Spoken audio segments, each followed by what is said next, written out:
Sanibonani molweni ndenamkela kwezaseTV ngesiXhosa. Akumnandi ke kukwenzo bethuna ehlala nomntu wakhe uNomalanga. Kuyamasajwana apha kuthiwa igama umntana, uthi omnye uzoba nguBulelani, omnye uthi uzoba nguBrian, uthi omnye hayi nguPrince lo. Kwenzo ke ugqibe ngelithi no, izoba nguKwenzo Junior lo.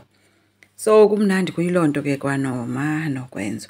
uVusi ke ufikelwa nguDlamini encoma ama-designs amahle ethi hey azohamba kakhulu kwimarket lawo.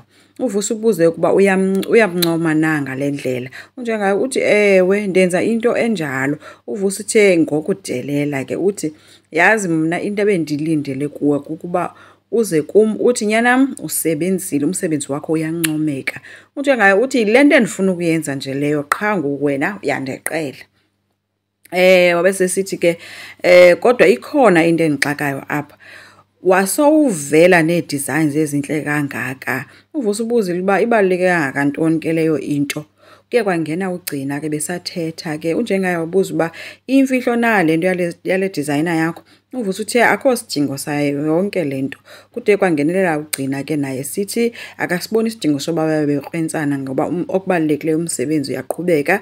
Wabevuma ke nonjengaye esithi hayi uqinisile vele kumsebenzi uyaqhubeka but unalanto ishiyeke izibuzo into yoba lo uzithathe phi ezi designs.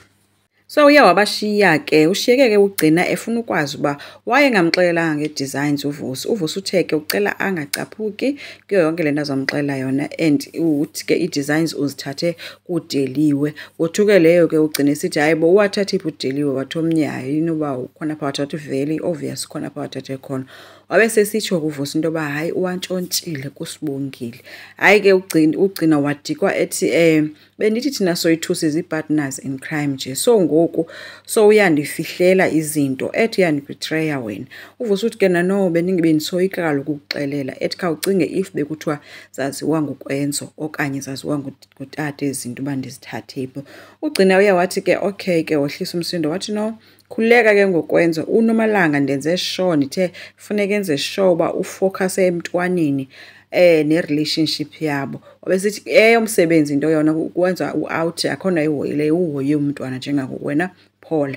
Hayi ke wachazeka kuVusi esithi yho ndiyawuthanda kumsebenzi wakho etsho kumkakhe ethi ke nawe futhi ndiyakuthanda. So kudibene apha oodevil bobayi-2 babambana ke bakhisana kumnandi akusaxatyanwa as long as kuyiwa phambili.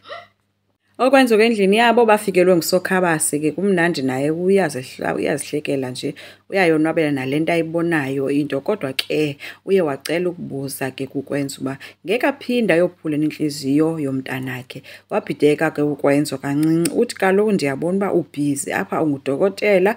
Umbuzo ke umile uba uzomtshata na uNomalanga. Uthe uKwenzo ndimtshate.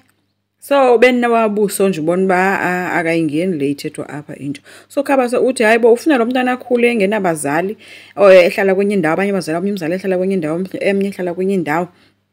Wathi ke futhi mina abantwana ndifuna unixelela noba-2 abantwana bakhulela ezifletini mna andibathandi because nesikolo bayasiyeka bahla benyuka ngee-lifts akho nto ifundwayo ngabantwana. Wabechazekile kuNoma kodwa ke uNomalanga uye wade wangenelela kule party kuba kuthiwa ke uzomtshata nini. Wathi hayi sisazama thina tata kuyo yonke le nto ukulungisa izinto zethu. Wabesisithi ke uSokhabase ke mna umntana wenu ndimbona engumntana odinga uba nekhaya.